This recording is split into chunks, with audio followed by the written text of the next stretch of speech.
Hello, I'm Michael Fortune. I'm a furniture designer and maker, and I'm teaching here at the Marc School of Woodworking in Franklin, Indiana.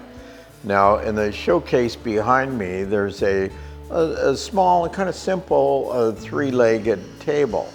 And that, when we do that class, everybody leaves that weekend class with one of those tables completely finished. This one here, the wood is ash on the two legs and cherry on the third leg.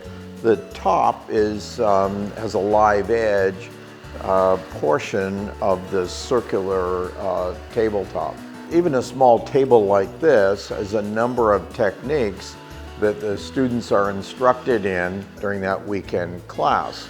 So you'd leave the class with everything you need to know to continue to make those tables, or those tables in variation, better still, at any point in the future. That's one of the great things about this school, is you can come and in a short blast pick up absolutely new techniques that you can refine further when you get back into your own workshop, or in turn take those techniques and explore them in different ways yourself. And thank you for watching.